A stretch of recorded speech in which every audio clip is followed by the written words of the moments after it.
Здравейте и добре дошли в днешния влог.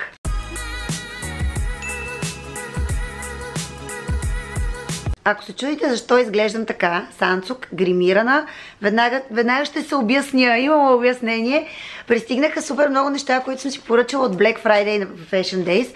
Имам едни снимки, а междувременно ми стана студено и си облякох на детето свичера, който им беше под ръка, който между другото Benetton е марка, която също се предлага в Fashion Days. Мисля обаче да се преоблека, така да се приведа в някакъв вид. Все пак трябва да бъда малко по-представителна, когато снимам видеа за YouTube. Дължа го на вас, на моята страхотна аудитория, която обича да ме гледа в малко по-добър вид, макар че според мен бихте ме гледали в този анцук. Обаче вижте докъде са ми ръкави. Видете какво пристигна. Искам да покажа какво пристигна. Вижте, сега ще разопаковаме заедно. Има много неща. Ще направим един истински анбоксинг тук в YouTube. Ще пробвам някои от нещата, ще ви покажа как ми седят, ще ви разкажа за намаленията в Fashion Days. А междувременно получих и пратка от тях. Ето я. Пратка по случай Black Friday. Много интересна. С много готини неща. Както винаги Fashion Days са супер креативни. Винаги ми изпращат пратки, много интересни свещи. Винаги всичко е поднесено много интересно. Винаги е много различно. Хайде, преобличам се и започваме така едно истинско видео, такова каквото вие харесвате и обичате. Всъщност аз от години поръчвам от Fashion Days, имам много такива видеа в канала ми, имам различни публикации, те са мой партньор, отделно аз съм техен клиент, наистина имам страхотни модни находки от Fashion Days, в момента тече техния Black Friday, с наистина много добри оферти, има огромен избор, огромно разнообразие. Изобщо имат, винаги когато отворя приложението, аз използвам приложението, защото на мен ми е супер удобно, много по-удобно. Има винаги какво да си поръчам и винаги така се изкушавам да си поръчам по нещичко, но сега с тези оферти си изкуших да си поръчам повечко неща. Сега ще пробваме, ще видим дали всичко ще ми стане, ще видим дали всичко ще остане за мен. Понякога се случва да поръчам нещо, което ми е малко или нещо, което ми е голямо. Понякога ми се случва да си поръчам нещо, което ми е голямо. Не искам да го връщам и го нося на шивач за корекция. Да видим. Ето отново съм с синьо, но си сложих една страхотна рокля от Fashion Days, която не дойде с тази поръчка, тя пристигна по-рано. Към нея пристигна и една червена, аз ще ви добавя кадри, вече имам снимки с тези две рокли. Получи се много добре, с Били направихме един хубав рил. Ето това е другата червената рокля, вижте, те пристигат с едни колани. И са дълги, красиви. И двете ми рокли са в размер S. Аз ще ви оставя, въпреки че тези рокли не са от тази поръчка, но със сигурност и те са намалени в момента има оферти за тях, има Black Friday оферти с тях, така че аз оставям линкове и към тези рокли. Всъщност роклите са на една марка, която тази кутия съм я оставила просто за да ви покажа как пристигат и двете рокли пристигнаха по този начин. И двете са в размер S, и двете са една чудесна дължина, бих казала, каквато ми подхожда на мен, защото на мен не ми стоят добре твърде дълги рокли. Ето така, по този начин, добре опаковани. И така приключваме с тези рокли. Както сте видяли на близките кадри, може да видите и други в Instagram. Прекъснах за малко видеото, защото дойде куриер, но не ми донесе нещо от Fashion Days. Донесе ми други неща за Антонио. Тъй като казах Антонио и за него поръчвам много неща, винаги има какво да му избера от Fashion Days. В случая няма нищо за него. В случая всичко е за мама. Хайде продължаваме нататък с другите неща. Сега ще ви покажа, понеже съм ми под ръка, ще ви покажа едни маратонки, които аз погледнах, така надзърнах в кутията, защото ми беше много интересно какво ще пристигне, тъй като аз не съм ги виждала тези маратонки по магазините и много ми хареса колко са цветни, колко са красиви. Към всичко ще има близки кадри, така че вие ще може да видите всичко отблизо. Вижте колко е готина тяхната подметка. В номер 36 са. На най-каси нося 36, 36,5 най-много. Случвало се между другото 36,5 да са ми много големи. Тези са чисти 36 и тези маратонки ми изглеждат много добри за разходки, за тичане с мъжа ми. Често ходим в парка. Напоследък, не знам дали ви бях казвала, че имам проблем с кръста, някаква травма си бях причинила от фитнеса. Май прекалено много тежести тренирах, което на мен изобщо не ми се отрази добре. Ходя на кинезитерапевт, бях прищипала нерв, правя едни упражнения, но като цяло още си ме боли кръста и с мъжа ми така да се раздвижваме, ходим в парка, тичаме по-малко, ходим и по-бързо и с по-намерено темпо. То тези маратонки смятам, че ще ми бъдат изключително удобни. И оставям линк, отново казвам, оставям линк към абсолютно всичко. Така, нататък. Добре, хайде, май първо ще ви покажа аксесуарите и тогава ще ви покажа дрехите. Поръчах си нещо на италианската марка Cucinelli. Това е един колан. Много пъти съм ви показвала и чанти и различни неща на Cucinelli. харесва ми качеството, харесва ми кожата, харесва ми изработката на тези артикули. В Италия винаги, където съм била в магазините им има хора, винаги има огромен интерес към техните артикули. Ето така изглежда и този колан. Кой размер е моят размер? Следен на размери ли бяха? Само че ще трябва, много добре опакован и ще трябва да го... да видим дали ще се получи така. Ще се получи. Леле, хвърлям на земята. Ама това е положението. Ето го колана. Хареса ми, защото е изключително фин. Супер изчистен. Да, S размер се води този колан.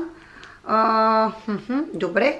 Хареса ми, защото вижте, няма абсолютно никакви, кой знае какви елементи. Просто една изчистена красива плочка с съвсем едва забележим надпис Кочинели. Така изглежда колана. В много красиво. Никога не съм имала колан в този цвят. Всъщност май никога не съм имала обувки, никакъв аксесуар в този цвят. Но това коланче е прекрасно. Надявам се да ми стане на талията. Ето така се закопчава с топченце отгоре. Добре. Това беше и колан от Кочинели. Поръчах си едни обувки. Те са от Nine West, като от тях си взех размер с половинка. 36,5. Това са едни абсолютно изчистени обувки на не много висок ток. Ето така изглеждат. Когато ми предстои нещо, на което трябва да стоя доста време на крак. Аз обожавам ето такива абсолютно черни, изчистени класически кожени обувки. Естествена кожа. Обичам да е леко по-нисичък тока, защото така наистина мога да стоя супер много време. Като цяло 10 см на мен ми е един комфортен ток, но нямам нищо против да бъде и малко по-нисък, когато знам, че наистина ще прекарам много време на крак. Ще ги пробвам и ще ви кажа дали отговарят на номера си, дали ми стават. Още едни маратонки. Отново са от Nike. Кой номер съм си взела? 36 съм си поръчала от тях, които също много ми допаднаха. Отново съм си ги взела за разходки, за тичане. Мога да ги нося и не в парка, само мога да си ги нося и с дънки в ежедневието, защото аз обожавам тази подметка. С подобна подметка имам едни на Versace Jeans Couture, които също може да откриете в Fashion Days, които нося вече 5 години и са най-удобните маратонки на света. Моята фризьорка Цвети наскоро ме беше питала точно там да си поръча. Бегалче, удобни ли си твоите маратонки? Аз си казах: Цвети, взимай си, това е най-удобната подметка на света. Колко маратонки имам до ден днешен, нито един не могат да се сравнят с комфорта на онази подметка. Та тези ми изглежда, че ще бъдат точно така, точно по този начин. Ето ги маратонките как изглеждат отблизо. Комбинация на кожа с плат. Няма някакви крещящи елементи, няма крещящи надписи. Едни изчистени маратонки, които според мен ще бъдат супер удобни и за ежедневието, и за тренировки, и за абсолютно всичко. Супер леки, същото мога да кажа и за първите маратонки, които видяхте в това видео. Изключително леки и изключително комфортни. Ето така и по-отблизо. Може да ми кажете дали ви харесват това в коментарите. Продължаваме нататък с едни обувки. Те са на марката Steve Madden, от която съм категорично 37 номер. Имам чувство, че тези обувки са умалени с един размер. Аз съм си 37, няколко пъти съм си поръчвала 36 и никога не ми стават. Ето така, отново една абсолютно класическа обувка. Всъщност това е тока, който на мен лично най-много ми харесва и най-много ми допада как крака изглежда с този ток, издължава силуета, кара прасеца да изглежда още по-стегнат и още по-добре оформен. Изобщо това са обувки, които наистина са много класически. Аз съм имала страшно много такива нюд обувки през годините и винаги когато се чудя какъв цвят обувка да си сложа, ако съм с прекалено крещящ тоалет, ето това е цвета на обувката. Ето тук на подметката отдолу имат много красиви елементи с логото на марката. Steve Madden мога да кажа, че са така средна хубост. Нито са най-качественото нещо на света, нито са най-некачественото. Слагам ги някъде по средата. Определено, ако трябва да кажа комфортна, супер комфортна обувка, не бих могла да кажа, че Steve Madden са точно това. Отново казвам, някъде по средата, просто много ми хареса модела и смятам, че много ще ги нося, защото са нещо, което аз наистина предпочитам и харесвам. Хоп, добре, те обувки тук как ги виждате? Добре ги виждате. Добре, продължаваме с едно яке. Ето го това яке. Една пухинка. Сега ще я отворим. Между другото, на снимката ми изглеждаше по-червено, но и този цвят ми допада. Оранжевеникаво керамидено. Много добре изглежда тази пухинка. Тя е на марката G-Star и съм си я поръчала в размер XS, в размер XS. Така, с цип, има и копчета, късичка пухенка. Надявам се ръкавите да не са ми дълги, предполагам, че няма да са ми дълги. Доста дебела, доста плътна ми се струва, според мен ще мога да ходя с нея и в най-студените зимни дни. Има голяма и мека качулка. Хайде да откопчаем да я видим. Надявам се, че няма да ми е твърде голяма, защото аз с тези яките имам така проблем. Не винаги тези по-обемните яките и по-големите пухинки на мен ми стоят добре. Някак си все едно ме самачкват. Ето тук на ръкава си има едно стандартно за марката лого. И ето така изглежда самото яке отвътре. Цвета наистина е много симпатичен. Смятам, че ще ми отива.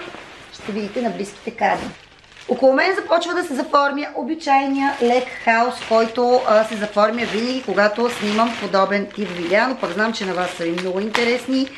Винаги има супер много коментари, винаги после има какво да ме питате, после Инстаграм съответно гърми от въпроси, за тези от вас, които се притесняват да ме попитат нещо тук.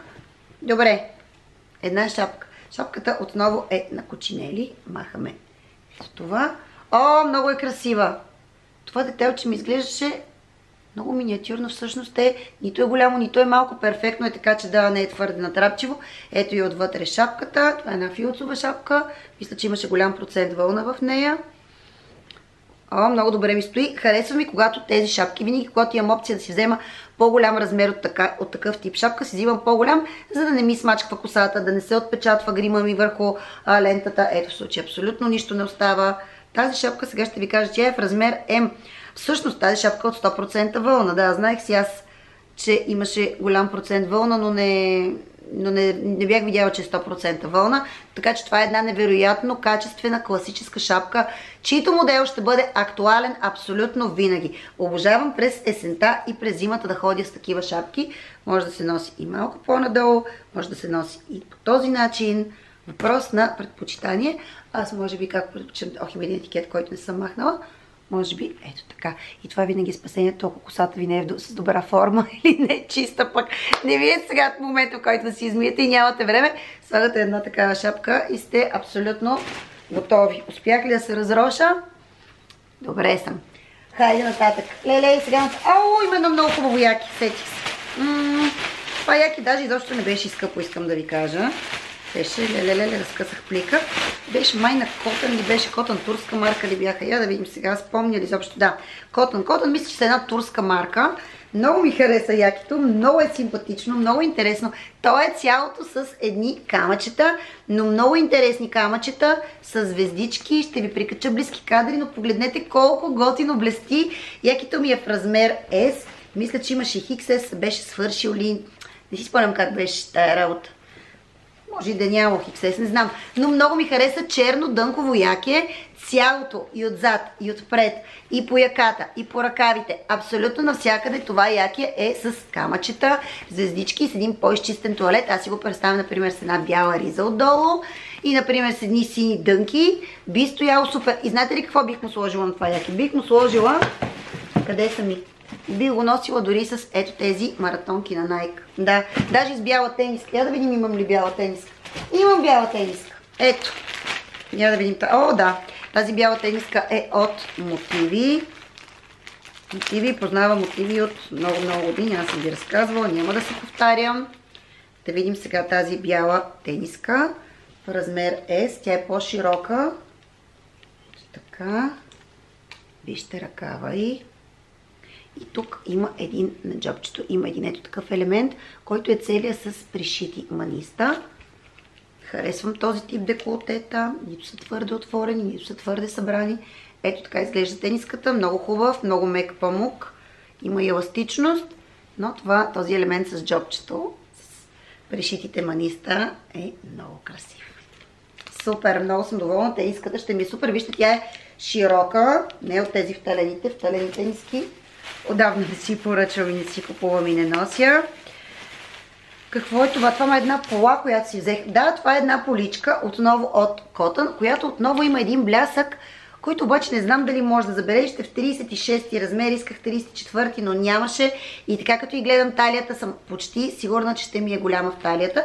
Като вижте, тя има ето тук нещо като плисета. Ето така изглежда полата. с мъничко ципче отзад. Много добре изглежда и с тези като ламе има, като някакви блестящи кончета има в нея. Аз тепърва ще пробвам тези неща и ще ги добавя при монтажа. Тук имаме една тениска на марката Outre, която изключително много харесвам. Страхотни неща бих казала, че имате. Тениската е абсолютно изчистена черна от супер качествен памук. Много комфортен, хем е тънък, хем обаче не е от този прозиращия. И погледнете отгоре какви елементи има. Това цялото тук е в камъчета. Ето така, когато се сложи. И, например, с едни такива финни обички, сребристи, с камъчета би стояла просто прекрасно. Нея си я взех в размер М, защото мисля, че нямаше размер S, за да си поръчам в размер М. Значи не е имало от моя размер. Ето толкова, пак не е от тези супер дългите тениски. Попадение. Попадение горе, ще препоръчам артикулите на тази марка Outre. Просто са страхотни като качество. Една кола. У мен става нещо страшно. Но не искам да прекъсвам видеото, искам да си един истински анбоксинг. Сега да прекъсвам, да се нагласявам, да се намествам. Всичко го правим one shot, както се казва почти. Една пола, която гледах от много време и се чудех дали бих я носила. Всъщност тя отново е на G-Star и е в размер 25. Тя е дънкова, много плътен деним. Вижте с какви готини шелове завършва отдолу. Ето тук е с копчета в цялата си част. Не е бяла, не знам дали я виждате на камерата бяла. Сега ще ви покажа да видите, че всъщност не е бяла. Ето това е бяло. Полата е в цвят слонова кост. Леко бежова. Слонова кост бих казала. Ето тук отзад в задната си част има отново едно леко детайлче. Тук също има малко на джобчето. Стои ето така, разкроена, трапецовидна. И смятам, че ще ми стои добре. Има джобчета. Харесвам и така, като я гледам, съм почти сигурна, че ще ми стане button skirt. Така, добре. Какво има тук? Продължаваме нататък. Това пак е една тениска. Ама каква беше тая тениска? Забравила съм. Не, че съм поръчала толкова. Това е една тениска на PP Jeans, тя даже защото не беше скъпа тая тениска. XS е нейният размер, като тя отдолу. Отново има, мислех, че са камъчета, всъщност така ми се е сторила на снимката, но всъщност това са едни като малки капси. Има и черни, и сребристи. Когато сте си супер изчистен туалет, спокойно може да си позволите да си сложите нещо такова с малко по-дълга ръкавче. Всъщност аз харесвам тениските, които са с малко по-дълъг ръкав. Или още нещо? Вие знаете ли, че май отворих всичките си неща? Да, ама не. Има още нещо, което не съм ви показала. И това е още една пола на мотиви, която много ми допадна на снимката, така като я гледам. И на живо ще ми хареса. Да видим. Тя е дънкова. Да, харесва ми. Тук има едни, сега ще ги махнем, има едни красиви копченца, които вижте колко добре пристигат. Те са защитени, така че да не се ожулят. Ето така изглежда поличката. Пак е трапецовидна. Моята е в размер, кой е размер? 38. Мисля, че това е най-малкият размер на мотиви. Смятам, че ще ми стане. Спокойно бих я комбинирала, например, с ето тази тениска. Ама спокойно, даже бих си сложила и белите маратонки с тази пола и с тениската. Мисля, че би си паснало чудесно. Вижте детайлите на тази поличка, като сърчица. Всъщност не, вижте как е преплетено. Дънкова, хубав деним, по-фин, по-тънък, не е дебел, не е толкова плътен, колкото тази на G-Star. Тази определено е по-плътна и стои по-твърд стои денима, но и двете са прекрасни. И така. Много ми харесва тази поличка. Мисля, че са ми добри попаденията от Fashion Days. Какво ще кажете? Мисля, че имам добри модни находки. Както винаги, май, както всеки път. Аз много рядко имам нещо, което по-скоро, когато нещо не ми стане. Иначе, като цяло разочарования в Fashion Days няма такива неща. Гледаш на снимката едно, пристига съвсем друго, няма такова нещо. Между другото, има и доста български дизайнери вече в Fashion Days. Харесва ми това, че те подкрепят и българските творци. Поръчвала съм си, показвала съм ви много пъти на сторита. Имам и много попадения от предишната си поръчка, когато имаше епик оферти, но прецених, че няма да ги включвам в това видео. Тук говорим все пак само за това, което пристигна покрай Black Friday. Надявам се, че това видео ви било интересно, харесало ви е, почерпили сте малко модно вдъхновение от мен, защото постоянно в Инстаграм ми пишете: Галя, липсват ни твоите видеа на модна тематика. Наистина, като че ли Просто ми е много, отнема ми много време да организирам едно такова видео, да се подредя, да седна, да заснема всеки един артикул, да покажа около мен, става след това някакъв невъобразим хаос и наистина ще се старая все по-често да правя такива видеа на модна тематика, с различни модни находки, откъде ли не, но наистина едно такова видео си има организация, има си и време след това, има си време да почистя, да подреда, да събера. И като цяло, да, но когато мога, обещавам, че ще правя по-често такива видеа, защото знам, че много ви харесват. Надявам се, че ви е било интересно. Пишете ми, ако нещо ви интересува, пишете ми за всичко, което всъщност искате да ме попитате и тук, и в Инстаграм. Може да намерите от социалните мрежи отдолу в описанието. Отново казвам, оставям линкове и към всички артикули. Вие може да влезете и да разгледате Black Friday, офертите в Fashion Days. Това беше всичко от мен. Приключваме за днес. Чао!